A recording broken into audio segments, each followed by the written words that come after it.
desde Las Vegas, Nevada. Iniciamos con el programa Hablando de Bienes y Raíces con JC Castillo y sus invitados. Comenzamos.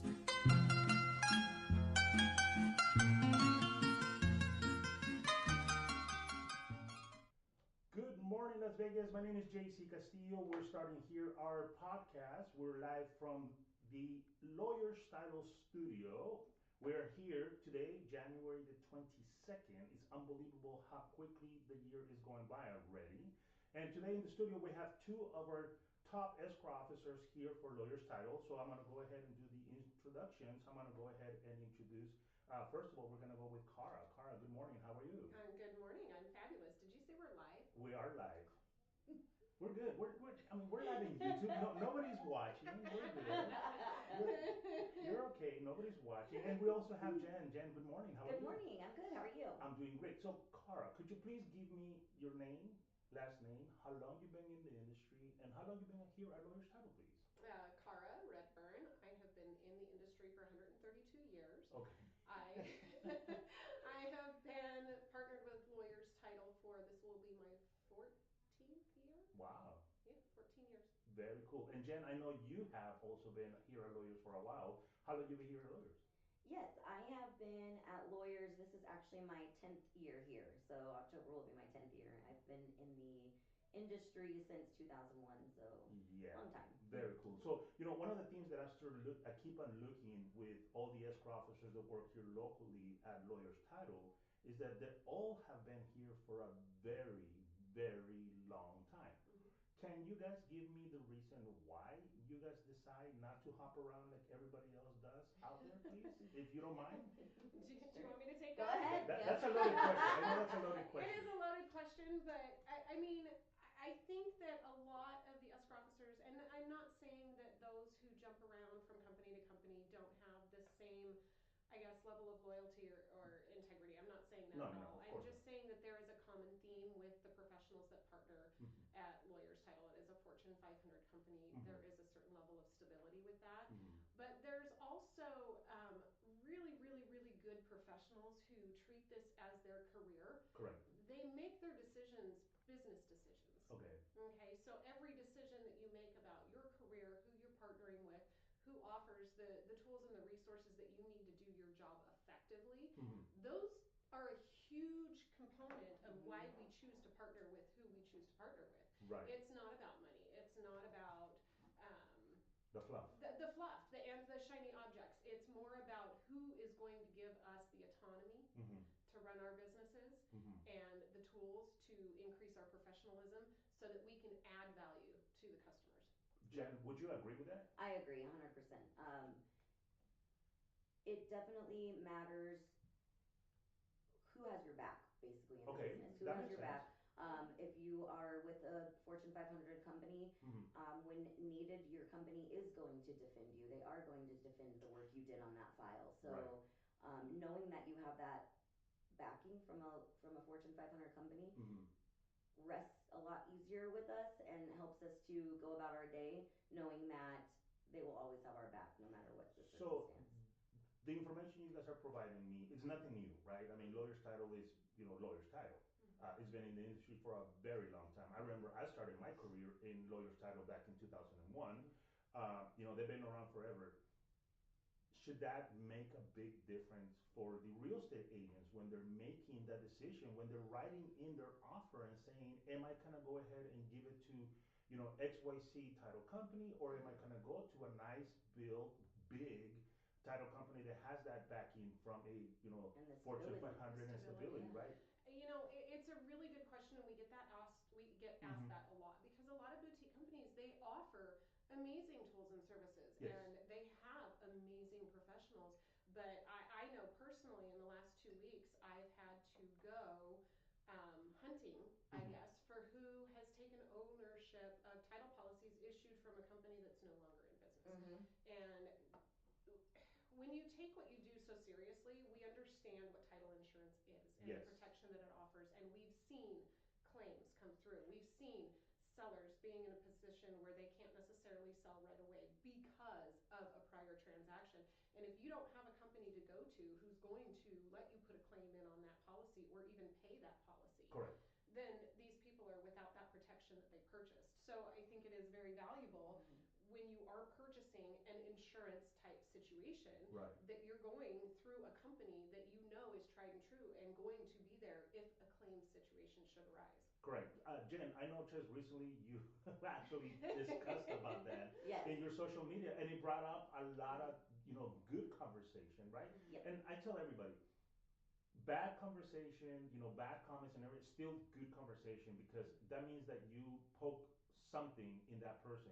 But do you agree with Khara just said? The boutique small companies might have a little bit of a tougher time, surviving a massive, claim. And I know that we've all been in the industry for a long time, and claims don't come very often. No. But when they come, they hit you very hard, right? True, and nobody wants to deal with a claim. Correct. A seller and buyer, they have no idea what they're getting themselves into. It's not a easy, quick process that's over within a couple days. It's a huge process, and so for agents, when they're completing that contract, they need to take that into consideration for their clients, their buyers, and their sellers, because Correct. again, they don't want a buyer or seller coming back 5 years later saying, "You told me to go with this title company, and now I'm stuck in this big, huge mess." Right. So I mean, it's looking out for their clients in the long run. For their best interest. Yeah. And ultimately, the goal is that we are doing our job and our title department is doing their job as effectively as possible so that there is not a claimable situation. Everything that we do and every practice that our company puts into place, even though it seems like added pressure or added work, every single thing that we have to do or include as a part of our jobs and our role is to create a situation where there is not a potential for claim. So you're telling me that you guys are actually handling all the potential issues now in your transaction, which sometimes it could be like a pain in the ass, where you're asking sellers for extra documents, or you're asking buyers for clarification on how they're taking title, or you're asking that, listing agent, how's the solar going to be handled and everything. And it might seem like a pain in the ass right now, but literally what you guys are doing is you guys are setting up that file to have the least amount of repercussions in the future, because we know that the issues in real estate, they don't happen the day after you close. They happen years after, especially when you guys, seeing multiple transactions, right? I mean, you guys are the number one industry, or we are the number one industry that has, done a transaction and on the same property 2 or 3 different times, because the agent just loves how you guys handle that escrow. They bring it back to you, and that speaks volume in my book. Would you guys agree? Absolutely. Yes. Big time. And if you think about it, we're headed into like Super Bowl season. If you think about it, it's playing on the defensive. Okay. Yeah. You I like want that. to try and anticipate any and every potential situation that could arise. And I understand that a lot of what we ask for sometimes bristles people. You Yes. know, that we're asking for sensitive information. But with the increase of fraud, I mean,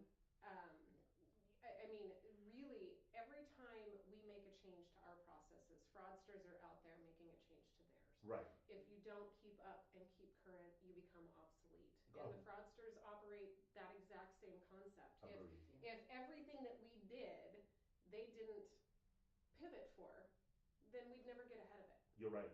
So everything that we're doing, it may seem invasive, it may seem intrusive, but we are literally looking for any and every opportunity to avoid a situation that potentially hardens the client.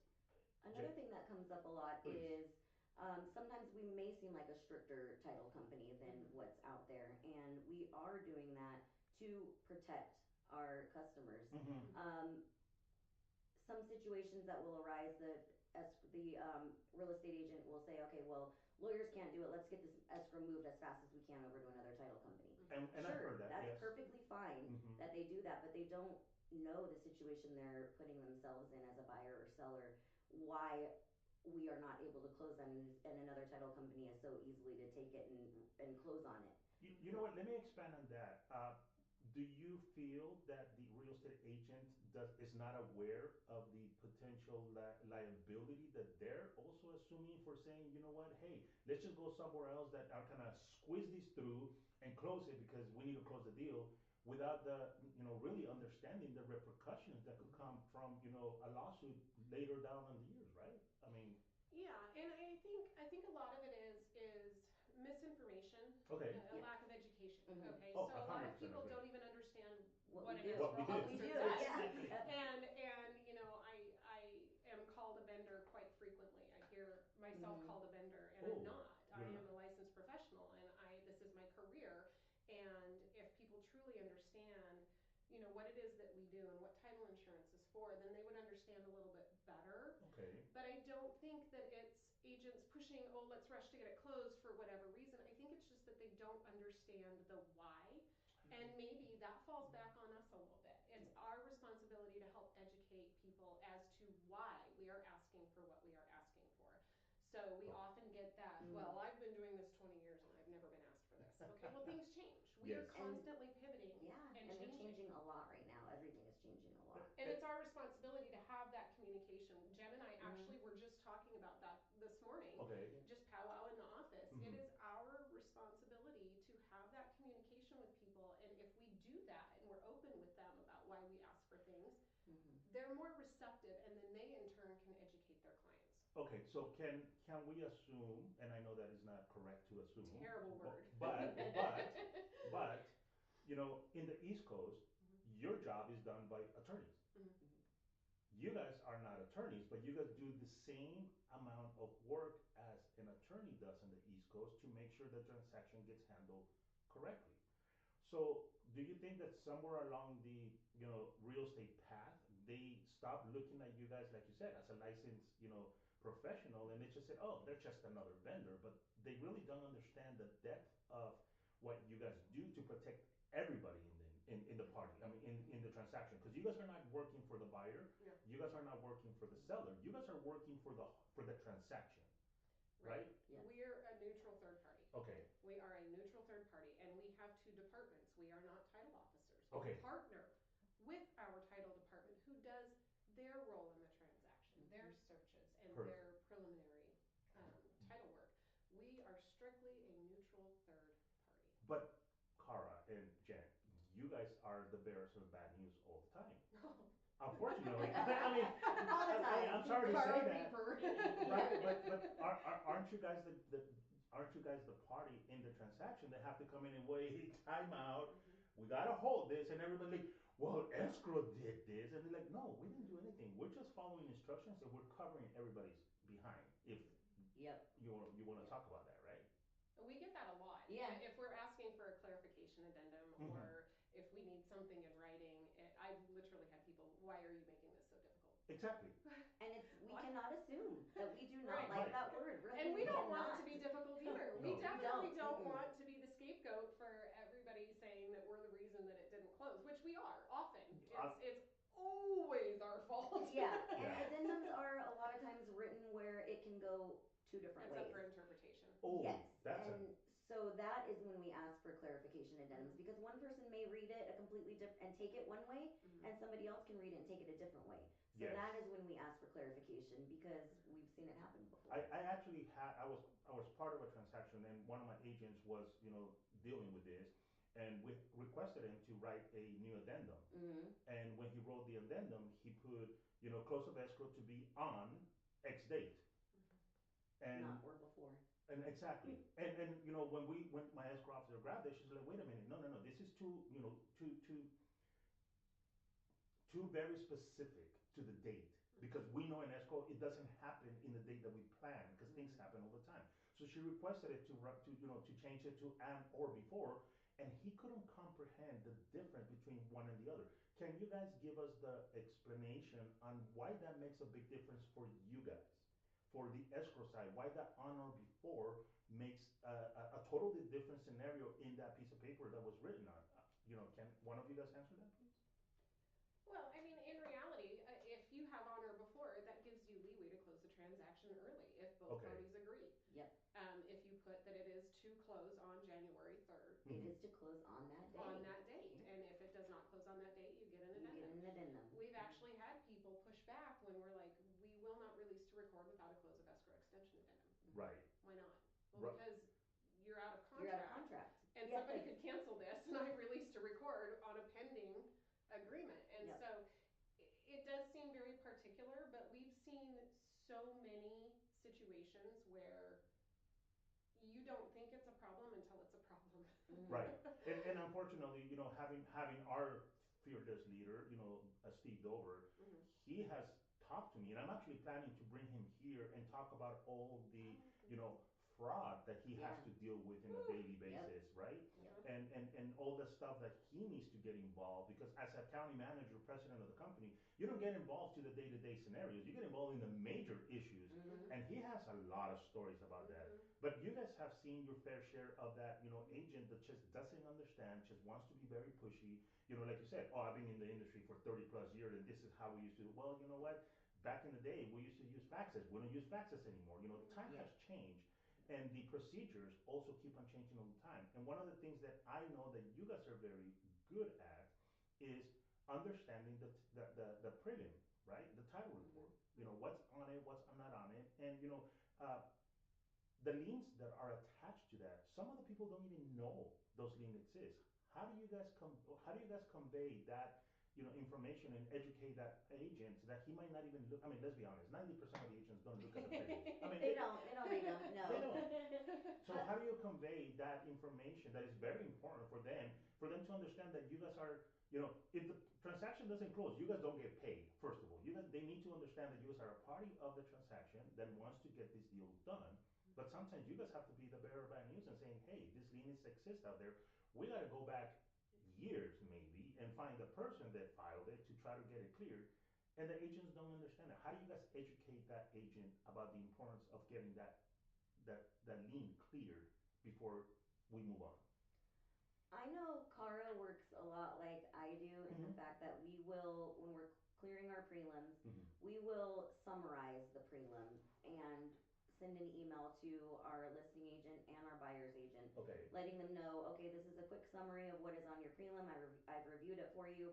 This is what we're going to need to close your escrow, whether it be a payoff, a lien release on an HOA, a solar release, um, a second that's been closed but it's Mm-hmm. still on the prelim. Mhm. So we will let them know, okay, this is what we're going to need, and that way they get a better idea of the time frame on how long it's going to take us to work on that. Yeah, we are both pretty consistent with that. We get the preliminary report, it goes out to the agents. I will hit reply all and say, Mm-hmm. I've reviewed this and I do not see any potential red flags. That way they know that there's nothing Okay. other than standard HOA payoff, nothing to be So, concerned so about. sorry to interrupt. So Yeah. you guys sometimes give good news too? Yeah. Sometimes we I'm do. sorry. I mean, you know Yes. what? It's We do. surprising because everybody just says, "Oh, escrow always gives back." No, sometimes the transaction is a smooth transaction, and the closing goes very good, right? Oh, it does. And one thing that, again, Jen and I are very consistent with Mm-hmm. is we are solution providers. We don't Okay. just say, okay, we have a problem, And that's it. and then crickets. Yeah. Right. Yep. We will push for a solution. We will ask questions, and sometimes they're invasive questions, but we will dig and we will dig. And oftentimes we will push back on our own title department because we will get a Okay. decision from title that says, no, here's what you need. And then we'll brainstorm. We will actually Yep. interact with each other on Okay. files, read each other's documents to see if somebody has a different perspective Yeah. or a different viewpoint of what we're seeing or a different option, solution, so on and so forth. And then when all else fails, if we think we've come up with a possible solution that Mm-hmm. title will accept, we'll go to Dover. Our county manager is very involved when Yes. we Yeah. need. He comes from an extensive title background. Yes. Mm-hmm. Actually, I didn't know this, but Extensive he title was background. born into the title Yes. He industry. was. Yep. And if you talk to him, you'll see it when you talk Oh, to him. Yeah. Yeah. you know, He has a total title personality. Total title personality. yeah. But his ability to jump in and brainstorm with us Mm-hmm. is solution oriented. And I think that that is one thing that sets us apart from a lot of others is that we're willing to put in the time and the work and the effort to be solution oriented and not just be like, oh, well, we have a roadblock figured out. Yeah, Mm-hmm. and that's one thing I learned from one of the very first escrow officers I ever worked for. She said, when somebody asks you if you can do this or do that, don't ever tell them no. Always Mm-hmm. find a solution, find a Okay. reason, find a way to get them out of that situation. Mm-hmm. And so I don't think agents realize how often we do that Mm-hmm. behind the scenes with our title department. We do go to bat for our files, Mm-hmm. and we've been in the industry for so long that we know when something is a huge title issue or something that we can see and we can be like, oh, okay, we We know can how to figure fix this this. out. We know Oh, how to get this out without even bringing it to anybody else's attention. okay. So that's awesome because again, that shows your experience, right? I mean, Mm-hmm. let's be honest. The regular real estate agent is dealing with one or two transactions personally himself in any given month, or maybe in 3 months, right? We know agents that close 1 2 deals every 3 months. You guys are literally working on About 40 60 to plus 90, 60 60 to plus 90, yeah. files in a month. Yeah. So At you any guys given see time. the whole realm of the good, the bad, and the ugly. So let's talk a little bit, and again, this is just we're gonna open up just a little bit Pandora's box, but let's talk about the red flags that you guys have seen, and the scenarios that a lot that you're like, man, I wouldn't touch that with a 10 foot pole, because Oh, yeah. because you've seen what the repercussions of doing a transaction like that could mean. I mean, let's be honest, you guys could lose your license for closing a transaction that should have not been closed, right? Yes. Absolutely. We have similar liabilities as to anybody else who is Okay. a professional, loan officers, real estate agents, attorneys. I mean, we have to ethically uphold our fiduciary duty as well. And it is a very scary industry to work in when you see all the down and the dirty and the nitty and the gritty. Yeah. And it's frightening sometimes to close transactions. And so we want to make sure that we're doing the best that we possibly can before we say we've got a solution. And we like to interact and partner with our agents because we're not real estate agents, and Correct. we will talk to brokers Mhm. and inquire as to their documents and how they see things, and we make it a partnership. It needs to be everybody is in on this transaction in some way, shape, or form, and we need to be partners and allies into doing the best possible work that we can for the consumer, which is the buyer and the seller, because Correct. they're not in this industry all of the time, and Correct. they need their experts to guide them. And so that's why it needs to be a partnership all the time. Yeah, no, trust me. I've heard and I've seen cases where there's a claim, and you have all parties in there. You have real estate agents in there, the buyer and the seller agent. You have title and escrow in there, and when the claim comes down, the judge comes in and says, "Hey, title, you should have known. You're guilty. Absolutely. Agents, you guys should have really known. You guys are guilty. Mr. Buyer, Mr. Seller, you guys didn't have any idea. I'm sorry for what happened." And literally, it lands in our industry, right? So when you guys are asking those questions, when you guys are, when the agents are out there saying, "Oh my God, they're being a pain in the butt," we're protecting you personally, we're protecting us personally, but at the end of the day, we want to make sure that the buyer and the seller has the best transaction ever, and they don't have any issues in the future. Because I keep on saying, right, the issues pop up in the future, not right now. How many times have you guys had a transaction where now you have to go ahead and look for a reconveyance that was done 20 years ago? All the time. Can you explain that process real quick, 1983. please? Can you explain that process, please? Because agents don't understand what you guys go through. We had a transaction a couple of months ago. Oh, just recently. Yeah, just recently, where the prior owner had purchased the property through a seller carryback. It was a title company that's no longer in business. Okay. And they paid off the loan when they sold the property to the owner that I had. Correct. The current owner, the Okay. seller. Yeah. That old deed of trust is still on title, and it was a nominal amount. I think it was $60,000. It was 24 years old, So but it's the deed of trust is still recorded on title for the prior owner. correct. And the poor seller had to find a copy of her title policy or some form of closing statement showing that that loan was paid in full, because the beneficiary of that loan was deceased. Okay. We couldn't find any living relatives Oh, my. to make inquiry to. The other title company is out of business, and those records are so old. And I, of course, went to bat. I'm like, at this juncture, this is so old. It's the prior owner, and they go by 30, 40-year mortgage rules. Like, Correct. they can't just say, we're going to ignore this $100,000 deed of trust, because what if this person never paid on it? Yeah. What if there's an heir out there who has information? What if they've been trying to collect? We have to show valuable, tangible information that this is no longer a liability on the property. There are too many what if scenarios. Oh, I So, like that. We Okay. what if ourselves to death? Expand. Yes. Please expand on that, because the what ifs, we never, really pay attention to the what ifs, but you guys have to, Yeah. right? So expand on the what ifs. Why do you guys have to make sure that all the what ifs are really sealed to make sure you guys go forward? we don't want to cost our company we don't want to cost our company a ton of legal fees. Okay, that's a great. Pretty much. That's pretty much. So we want to make sure we're doing the best job. Yeah. I have buyers and sellers that I tell all the time when they walk out of here.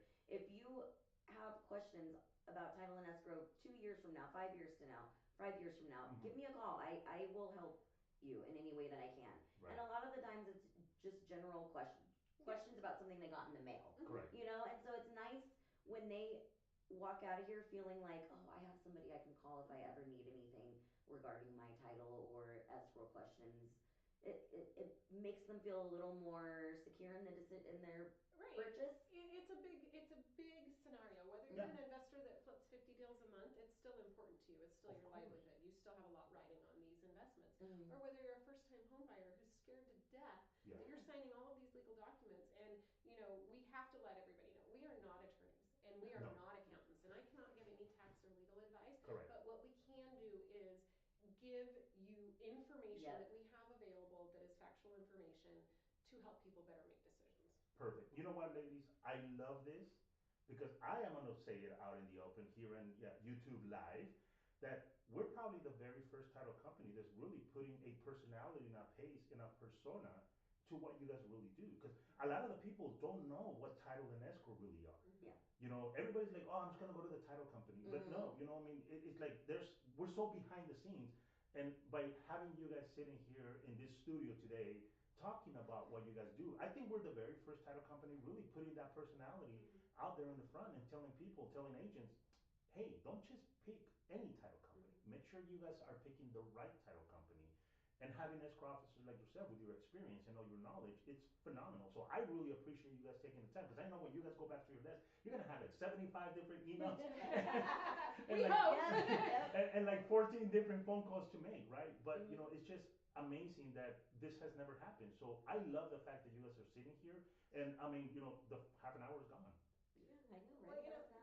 Jen and I think, and we're different because we have worked together for so long. Yeah. Correct. It's about building a relationship with your customers. And we don't want to be the man behind the curtain anymore. It's not transactional No. to us. It is personal to Yeah. us. And we value the relationships that we have built. And I think the past few years, we've started to put ourselves out there more as a resource and as a friend and partner in this industry, and less of the man behind the curtain transactional, Agreed. because we place so much value Because in what we do. title and escrow is so boring. Like, we want Right? people to know we have personalities. We are people. Did you always know you wanted to be an escrow officer? No, I didn't even Hell know what no. it was. You know what? That's why people think we say escort. Escort.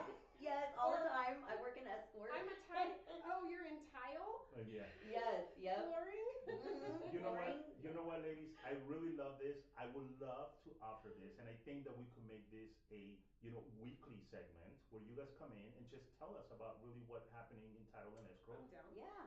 You guys are Totally up for down? that. Okay. Yes. Every week. All right. Yep. Audience, you heard We'll it. talk about more than title and escrow. We'll talk about the cat baptism. Yes. Yep. Baptizing my cat. So you're telling me we got topics. We Oh, got yeah, we lots have of Well, very topics. days cool. and days of Days. topics. Ladies, I really appreciate the time you guys taking. Khara, again, if you want to give me your first name, last name, your phone number, your social media, because people should I follow thought you. he was going to say Social Security. No, your social Just media. make it because better, right? You guys both have a really cool social media, and I love your videos that you guys do. And people need to see them, honestly. People you. need to see them. So, Khara, please. Khara Redburn, lawyer's title. My phone number is 702-868-2333. Social media is under Khara Klein. Don't ask, long story. Or hashtag Chronicles. Okay. It's a play on my name. Very good. Jen? Jen De La Rosa, and you can reach me at 702-693-5105. I think my social media is just under my name. Search Jen De La Rosa, and it'll come up. Perfect, perfect. Well, I thank you guys very much for taking the time and sitting down with us, explaining to really what you guys do. And like I said, okay, we're gonna schedule this once a week. We could do this as as a different segment of the podcast. So I really appreciate your input. My name is JC Castillo. You guys could go ahead and contact me outside of the air at 702-416-4302, 702-416-4302. Please remember that you, the seller and the buyer, have the authority to ask what title company you want to close with. So do not let your agent choose your title company. You could go ahead and say, hey, I heard Khara and Jen. I want to close with them at Lawyers Title. So please go ahead ahead and have them write in lawyer's title in the contract, and we'll be here on Friday on the next podcast. So I'll see you guys later on. And like I always tell, please behave because it doesn't cost you anything to be nice to each other. I'll see you later. Take care. Bye bye.